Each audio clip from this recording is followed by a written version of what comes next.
We all seem to think that the pandemic is now over and we are going back to our normal lives. But there is actually an ongoing epidemic which we are absolutely unaware of. I would like to call this epidemic as movement dysfunction and musculoskeletal pain.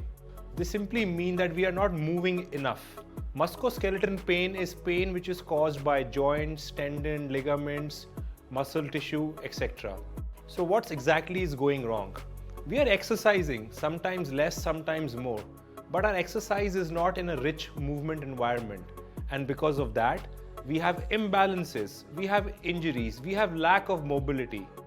The Bigtoe method takes these simple body weight movements and allows you to execute them in as little as 15 to 20 minutes daily in order to reduce muscle stiffness, improve joint mobility, reduce your risk of injury, and at the same time make life more enjoyable both on and off the field. And today we'll be talking about all these issues, how you can find simple solutions in your everyday life to make exercise simple, easy, safe, scientific. Ankle is an important part of our body. It's the point which connects us to the ground.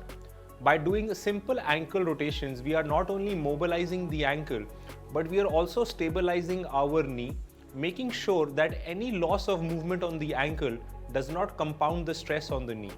By doing this in a lying down fashion, we are making sure we are not arching on our lower back, creating a better harmony and posture right from our neck, spine, hip to ankle. Baby position arm circles. It allows us to counteract all the disadvantages from sitting in a chair for the longer part of our day. By lying down in a baby-like position, we are mobilizing our upper back or thoracics, we are mobilizing our shoulder, and at the same time we are immobilizing our lower back, which creates a great blend between mobility and stability. This allows us to walk better, stand better, and even allows us to stretch our tight lats, which can give us an ability to pull, push, or any kind of demand that may be accessed during the day while at home or at work. Among my favorite static stretches, I would say figure 4 is a great mobilizer. By crisscrossing our leg, we are opening our hip, we are externally rotating on one hip, flexing on the other simultaneously.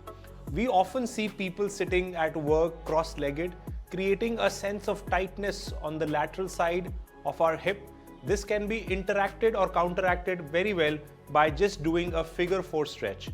Please make sure that your lower back is flat, you are breathing normally, and you hold this for anywhere minimum 30 to 45 seconds each side.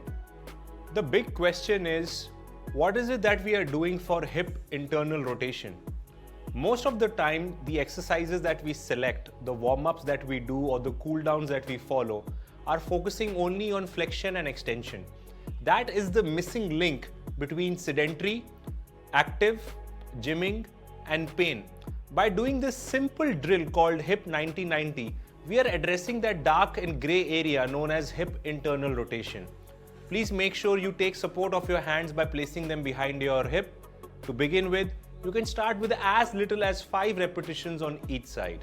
Follow normal breathing practices. If you're looking at that one golden movement, which can be a part of your warm-up, in between recovery, or end of the session wind down, I would say it's the world's greatest stretch or Spider-Man T rotation. There are many variations of doing this. You can do it by simply keeping your knee on the ground and choosing a variation which is easy to follow. Or you can simply progress by keeping your leg elevated, avoiding any bend on the knee, and taking the challenge of doing alternate sides, 10 per side, taking a total count of 20. The best part about this method or the Bigtoe method is that it need not be a half an hour workout. It need not be an hour of strenuous exercise. You can do it as little as 10 minutes a day. You can do it as simply as 5 minutes twice a day. But the point is, try to do it daily. It's a daily movement practice. And this consistency along with simplicity will help you manage pain in a manner that is being missed out by most modern interventions today.